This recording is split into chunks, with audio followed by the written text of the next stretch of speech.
पूछ ले कोई कि परमाणु द्रव्यमान क्या होता है, तो आप कैसे बताओगे उनको? तो किसी भी तत्व का एक परमाणु उठा लो और उसका जो बाहर होगा वही उसका क्या होगा, परमाणु द्रव्यमान। हाँ सर, बिल्कुल होगा। बट जब ये पता किया गया था उस समय, क्या कोई ऐसा यंत्र था जिससे हम ये बता पाए किसी एक परमाणु का बाहर कितना होता है? ठीक है, तो पाया गया कि उस समय ऐसा कोई भी यंत्र नहीं था जिसकी बेसिस पर हम ये कह सके कि एक परमाणु का भार कितना है। ठीक है, यंत्र ना होने के कारण अब एक परमाणु का भार तो हम निकाल नहीं पा रहे थे उस टाइम। तो जब हम एक परमाणु का बाहर नहीं निकाल पा रहे थे, तो फिर उसको कैलकुलेट कैसे करें, आगे कैसे बताएं? ठीक है, यानी ये वाली चीज तो हम निकाल नहीं पाए, उसको क्लियर किया गया, समझाया गया किसके द्वारा? रिलेटिव के द्वारा, रिलेटिव एटॉमिक मास। ठीक है, अपेक्षित परमाणु द्रव्यमान से समझाया गया और बताया गया। क्लियर? सर, अपक्षय परमाणु द्रव्यमान कैसे निकाला गया अगर आपसे पूछा जाए? ठीक है, तो इसके बारे में भी हम जानते हैं, और इसके बारे में बताया किसने था? डाल्टन ने। किसने बताया था इसके बारे में? डाल्टन ने।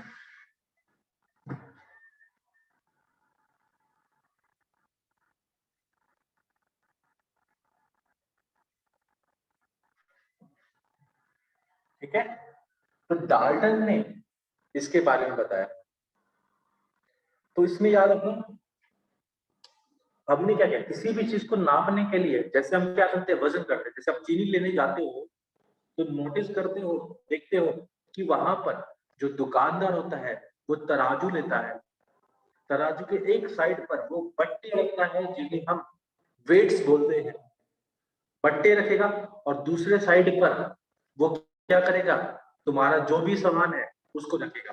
अब जैसे जैसे वो दोनों बराबर होंगे तो हम बोलेंगे कि इसका जो वजन है उसका भी उतना ही वजन हो चुका है, बाहर हो चुका है। तो इसी तरीके से डाल्टन ने भी क्या किया, डाल्टन ने भी एक निश्चित मानक को लिया। क्या लिया?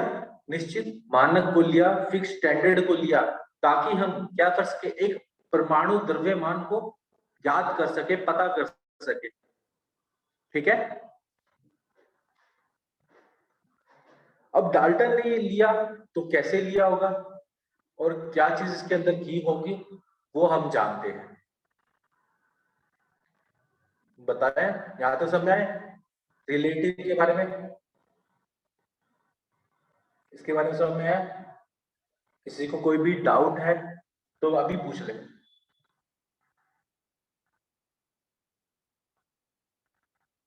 मुस्कान, अनीशा, पंकज।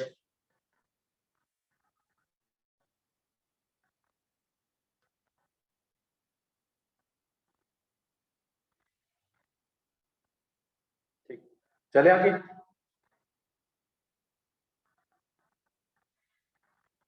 बताओ। ठीक है, अब इन्होंने किस चीज को लिया था? हाइड्रोजन को क्या लिया था? निश्चित माप, निश्चित मानक लिया।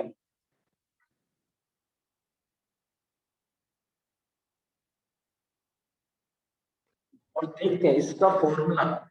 ठीक है, हम खुद ही बनाएंगे और आप सब समझ में भी आएगा।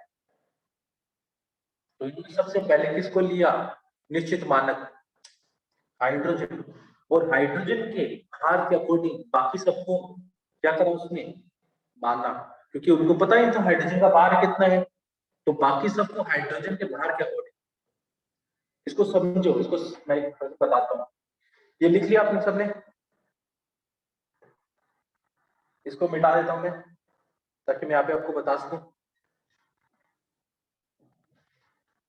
बताओ, मिटा दो? ठीक है,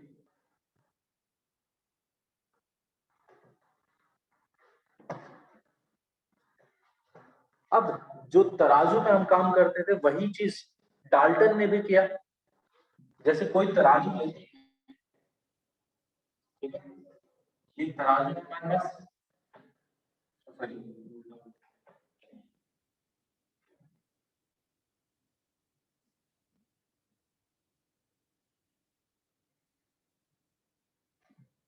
तराजू है। उन्होंने क्या किया, अब जैसे ही कोई चीज हमको नहीं पता, ठीक है, तो हमने क्या ले लिया, उस चीज को कुछ बाहर मान लिया। जैसे मैंने एक सिलेंडर बॉक्स ले रहा हूँ, इस बॉक्स को मैंने कहा कि इसका जो वजन होगा, द्रव्यमान, वो मुझे नहीं पता, ठीक है। इसके संदर्भ में बाकी जो चीज है, मैंने यहाँ पे कोई चीज रखी, जैसे एग्जाम्पल मैंने अपने आप को रख लिया, ठीक है, तो मेरा भार कितना है, उसने क्या किया, इस चीज को यहाँ पे रखा और इसके 3 सिलेंडर हमारे यहाँ पर आ गए। तो मैं ये बोल सकता हूँ कि जो मेरा वजन है वो 3 सिलेंडर के द्रव्यमान के बराबर है। बोल सकता हूँ, हाँ सर बिल्कुल बोल सकते हैं। ऐसे ही हम पंकज का ले लेते हैं, ये हमारे पास, ये मैं हूं और ख पंकज है। और जब पंकज का वेट नापा गया तो पाया गया कि पंकज के अंदर तो 5 सिलेंडर का वेट है,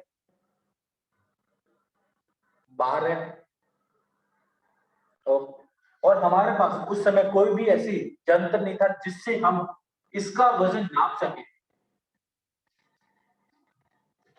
बट इसके वजन के अकॉर्डिंग मैं बाकी चीजों का बता पा रहा था। तो सिमिलरली डाल्टन ने भी किया।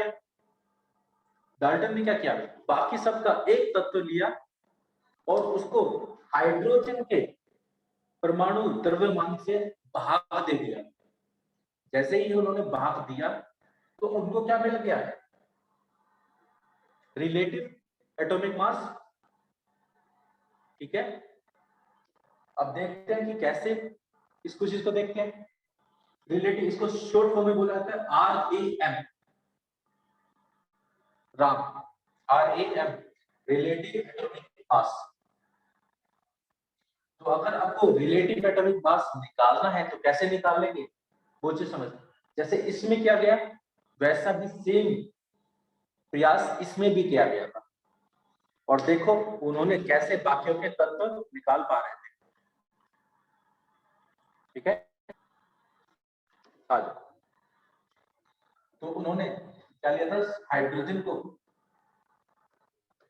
माप में लिया और उन्होंने बताया कि अगर आपको ये निकालना है, RAM निकालना है, अपेक्षित परमाणु द्रव्यमान निकालना है, तो पहले तो आपको ऊपर किसको रखना पड़ेगा, जिसका द्रव्यमान को निकालना है, और उस द्रव्यमान का एक क्या लेना, तत्व लेना है, सॉरी, एक परमाणु लेना है।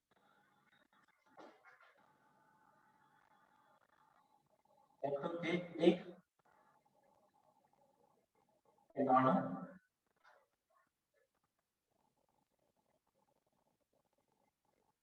है द्रव्यमान, और फिर इसको जब भाग दिया गया, किससे दिया गया, द्रव्यमान दे दिया,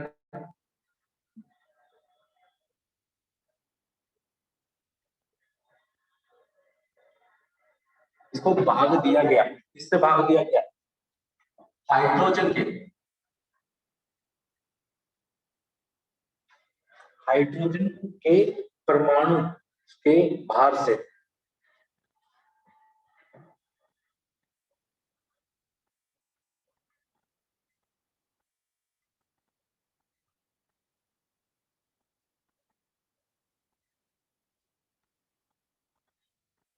तो इस तरीके से आपको क्या मिल जाएगा, अपेक्षित परमाणु द्रव्यमान ज्ञात हो जाएगा। क्या हो जाएगा, अपेक्षित परमाणु द्रव्यमान, ठीक है। देखिए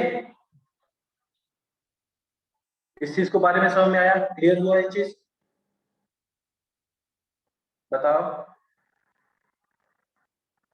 अनिश्चय, मुस्कान, पंकज,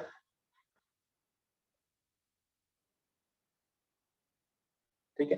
अब तुमको ये तो नहीं पता कि हाइड्रोजन के परमाणु का द्रव्यमान कितना, एक परमाणु का द्रव्यमान। फिर उन्होंने इससे बाकी के भी निकाले। तो जब बाद में देखा गया, हाइड्रोजन से हम जब यह निकाल रहे थे अपेक्षित परमाणु द्रव्यमान, तो वो सही नहीं आ रहा था, कुछ ना कुछ उसके अंदर कमी थी। तो फिर उन्होंने हाइड्रोजन को बदला, हाइड्रोजन की जगह पे लिया ऑक्सीजन को। किसको लिया? ऑक्सीजन को। ठीक है, तो पहले हाइड्रोजन से मापा गया, फिर उन्होंने नापा किससे? ऑक्सीजन से। और ऑक्सीजन से कैसे नापा गया वो भी हम देखते हैं। अब मेरे को एक बात बताओ, अब सिलेंडर का मापदंड तो उस समय नाप नहीं पा रहे थे द्रव्यमान, तो नाप नहीं पा रहे थे, तो उन्होंने क्या, 3 सिलेंडर 5 सिलेंडर। बस आज के टाइम पर तो हम द्रव्यमान कैलकुलेट कर सकते हैं, पता कर सकते हैं। ठीक है, तो लेट्स अज्यूम, हमने मान लिया कि जो इसका था, इसका वजन 5 किलो था। कितना वजन है? 5 किलो। 5 नहीं, 20 मान लेते हैं, 20 किलो। तो आप मेरा द्रव्यमान बता पाएंगे या नहीं बता पाएंगे? सर बिल्कुल बता पाएंगे। अगर एक सिलेंडर 20 किलो का है, तो 30 सिलेंडर कितने किलो के होंगे? 60 किलो के। यानी मेरा जो वजन होगा वो कितना होगा? कितने किलो? 60 किलो। इसी तरीके से पंकज का भी वजन निकाल लेंगे, जो कितना आएगा? 100 किलो। बिल्कुल सही। ठीक है, तो पहले तो हमने क्या निकाला? ये निकाला। और उस टाइम पे ऐसे यंत्र नहीं थे जिससे हम क्या निकाल सकते हैं? एक परमाणु का भार। ठीक है, बट आज के समय में वो यंत्र हमारे पास है। उस यंत्र को बोलते हैं मास स्पेक्ट्रोमीटर। क्या बोलते हैं? मास स्पेक्ट्रोमीटर। तो उसके बारे में भी पढ़ेंगे। पहले ये क्या था? हाइड्रोजन के बेस पर। ठीक है, इसको मिटा दो। ये मेरे ख्याल से समझ में आ गया, आरएन को समझाने के लिए।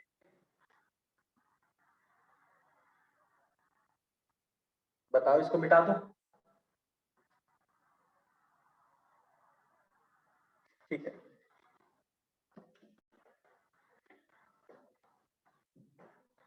अब हाइड्रोजन से तो सही मापदंड आया नहीं, तो फिर उन्होंने किसके बेस पर किया? सर ऑक्सीजन स्केल के बेस पर। उन्होंने हाइड्रोजन को बदल दिया, किससे? ऑक्सीजन से। और ऑक्सीजन को, ऑक्सीजन पूरा एक तत्व का नहीं लिया, परमाणु का नहीं लिया, उसको भी भाग किया गया 16 से। 16 से भाग करने के बाद हमने आरएन को निकाला।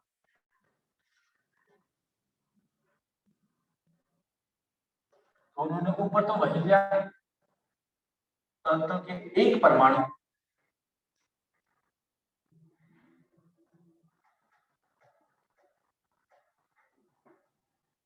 का द्रव्यमान,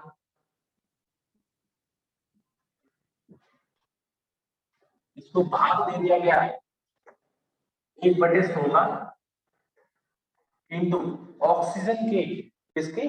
ऑक्सीजन परमाणु का द्रव्यमान। ऑक्सीजन परमाणु का द्रव्यमान से।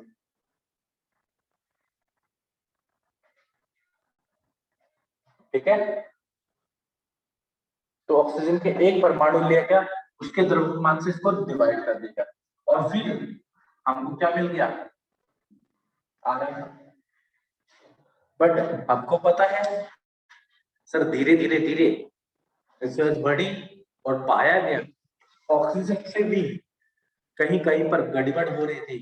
थोड़ा थोड़ा क्या था, मास में कमी आ रही थी, कमी या ज्यादा। तो इससे भी सही नहीं आया। क्या 1961 में वास्तविक में हमने जो मानक इकाई ली, प्रेजेंट स्टैंडर्ड यूनिट जो ली गई, वो ली कार्बन से। जब हमने कार्बन से निकाला गया, तो पाया गया कि सबसे सही आंसर जो आ रहा है वो किससे आ रहा था? कार्बन से आ रहा था। तो हमने हाइड्रोजन को, ऑक्सीजन स्केल को छोड़ दिया, और आज के समय में हम किसके लेके बात करते हैं? कार्बन को लेके बात करते हैं, ठीक है। तो प्रेजेंट यानी वर्तमान माने की इकाई क्या है हमारे पास, एक कार्बन परमाणु का द्रव्यमान के आधार पर हम निकालते हैं। क्लियर? इसको एक बार नोट डाउन कर लो, फिर हम कार्बन के बेस पर निकालेंगे, ठीक है। और फिर देखते हैं कि क्या चीज होती है।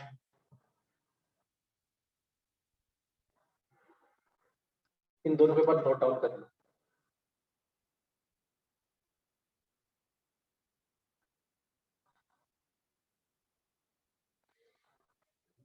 अब यहाँ पर एक बार रुक जाओ, यहाँ पर आप चीज एक बात देखोगे, ऊपर भी द्रव्यमान, नीचे भी द्रव्यमान, ठीक है। तो क्या जो अपेक्षित परमाणु द्रव्यमान है इसकी कोई इकाई होगी? सर इन दोनों से द्रव्यमान कट जाएगा। द्रव्यमान तो किस में था, हमारा वजन किस में बोलते हैं, केजी में। तो लेट्स अज्यूम अगर इसको भी हम केजी में ले रहे हैं, इसको भी हम केजी में ले रहे हैं, तो ये दोनों तो कट जाएंगे, ऐसा ना। तो इसका मतलब क्या हो गया, अपेक्षित परमाणु द्रव्यमान की कोई भी इकाई नहीं होती। क्या नहीं होती? यूनिट नहीं होती। समय, चलो आप देख लो।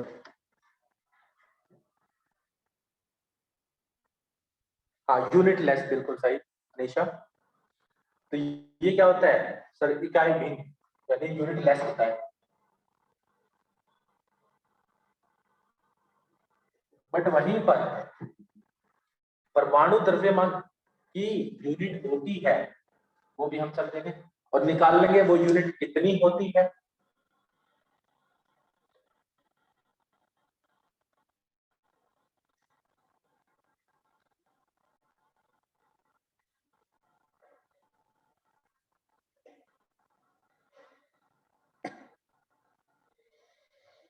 हो जाए तो बता देना।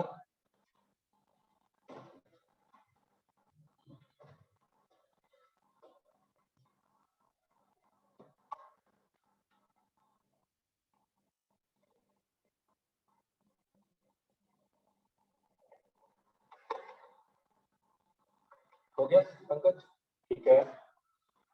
अनीशा, मुस्कान, आप दोनों से मिल गए? बिल्कुल सही। आज से तो आज के समय पर हम अपेक्षित परमाणु द्रव्यमान कैसे निकालते हैं, किसके आधार पर निकालते हैं? तो आप क्या बोलोगे सर? वर्तमान, ठीक है। प्रेजेंट, वर्तमान मानने की इकाई क्या है हमारे पास?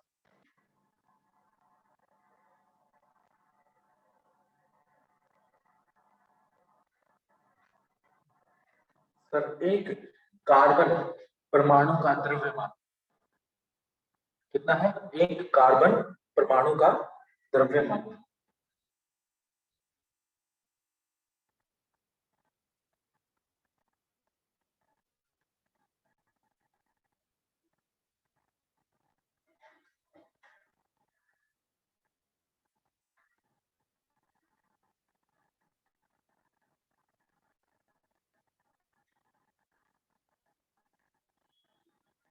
की आधार पर,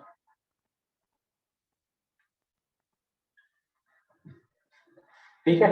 अब एक कार्बन परमाणु का द्रव्यमान ले रहे हैं, तो फिर अगर मैं निकालना चाहूँ अपेक्षित परमाणु द्रव्यमान, तो आप देखोगे तो फॉर्मूले में बदलाव होगा, वो क्या होगा, ऊपर तो वही आएगा सतत कि एक परमाणु, और ये कब बदला गया था?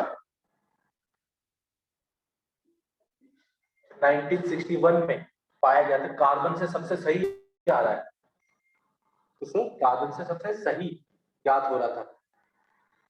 तो एक परमाणु का द्रव्यमान,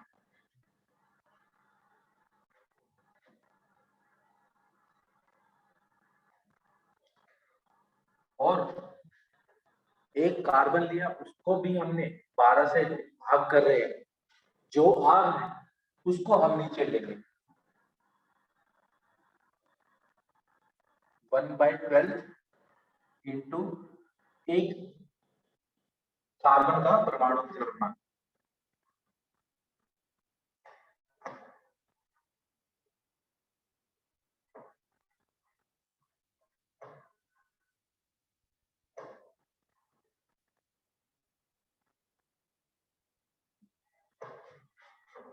तो फाइनली इस तरीके से आप निकाल पाएंगे। ठीक है, इस फॉर्मूले को थोड़ा सा एक बार बॉक्स में डाल लेना कि इससे रिलेटेड मैं एक बात और आप सबको बताऊंगा। ठीक है, अब इसके बारे में एक और बात है जो पहले थोड़ा हम समझ लेते हैं, उसके बारे में जानेंगे बाद में। ठीक है, एक बार इसको नोट डाउन कर लो।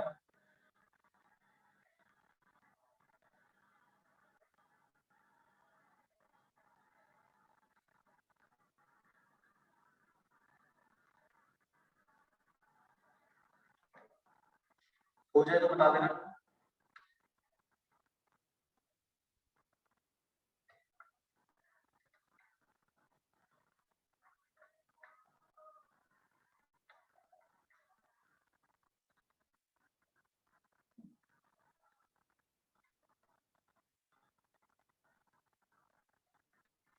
हो गया?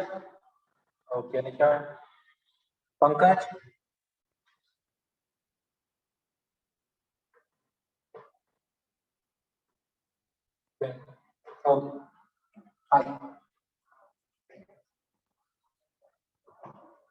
ठीक है, ये तब निकाला जब हमारे पास कोई यंत्र नहीं था, इंस्ट्रूमेंट नहीं था जिससे हम एक परमाणु का द्रव्यमान निकाल सके। बट आज के समय में तो है हमारे पास ऐसा यंत्र है जिससे हम एक परमाणु का द्रव्यमान ज्ञात कर सकते हैं।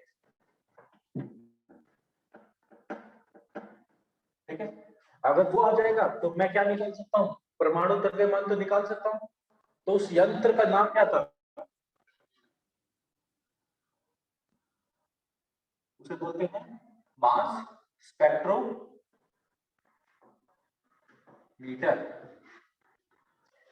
इस यंत्र की सहायता से मैं क्या कर सकता हूं, एक परमाणु का द्रव्यमान ज्ञात कर सकता हूं।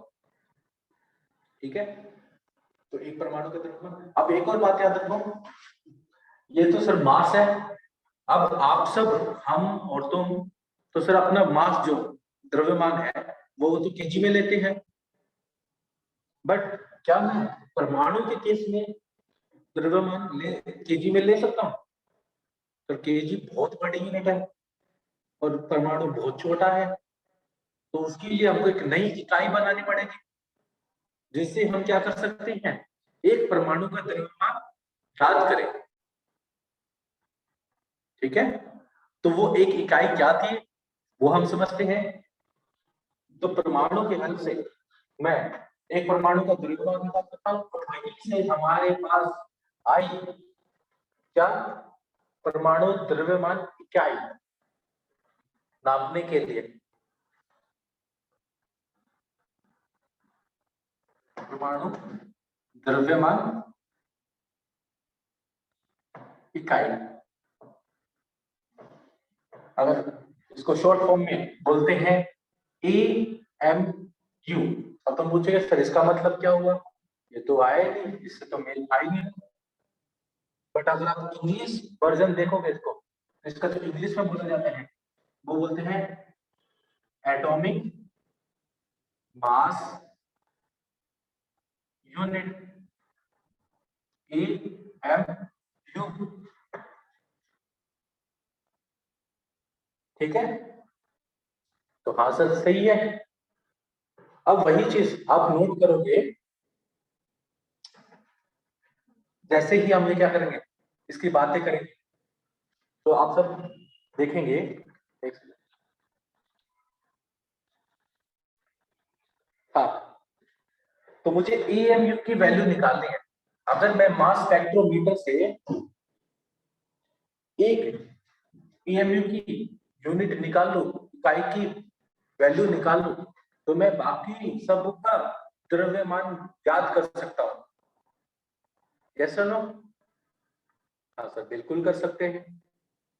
अभी हमने किसको मापदंड लिया था? हमने लिया था कार्बन को। यस और नो? तो वहां पर हमने देखा कि एक AMU जो बराबर होता है वो होता है 1/12 इंटू एक कार्बन परमाणु का द्रव्यमान। यहाँ पे कार्बन 12, ठीक है, कार्बन 12 परमाणु का द्रव्यमान, ठीक है। तो इन्होंने बोला कि जो एक AMU होगा वो किसके बराबर होगा? कार्बन 12 के परमाणु के द्रव्यमान के बराबर। ठीक है, ऐसे ना, तो समझ में आया। अब एक और बात, और आज की क्लास यहीं पर फिर हम क्या करते हैं, खत्म करेंगे, ठीक है। अब कार्बन के अंदर हम सबको पता है, कार्बन के अंदर प्रोटॉन्स और न्यूट्रॉन होते हैं, जिन्हें हम न्यूक्लियन बोलते हैं। क्या बोलते हैं? प्रोटॉन्स और न्यूट्रॉन, जिनको हम न्यूक्लियन बोलते हैं। तो कार्बन के अंदर कितने न्यूक्लियन होते हैं? सर 12। अगर मैं एक 12 से डिवाइड कर दूं तो मेरे पास कितने न्यूक्लियन का मास आएगा, द्रव्यमान आएगा? सर एक न्यूक्लियन का द्रव्यमान ज्ञात हो जाएगा, जिसे हम क्या बोलते हैं? एक एटॉमिक मास यूनिट बोलते हैं, AMU, परमाणु द्रव्यमान इकाई। ठीक है, यहां तो समझ में आया। यहीं से मैं नेक्स्ट क्लास में आगे कंटिन्यू करेंगे, ठीक है। तो आज यहीं पे हम रोक लेते हैं अपने आप को। नेक्स्ट क्लास में मैं इसके बारे में और चीजें बताऊंगा आपको, ठीक है।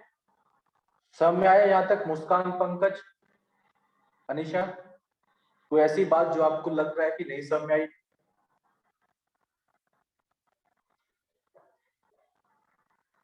हो गया? चले फिर, okay, have a nice day. मिलते हैं फिर नेक्स्ट क्लास में। आप सबको अच्छे से पढ़ते रहो, जो चीज यहाँ पे बताई गई है वो एक बार दोबारा घर पे जरूर पढ़ो, ठीक है। ओके, मिलते हैं फिर नेक्स्ट क्लास में। बाय।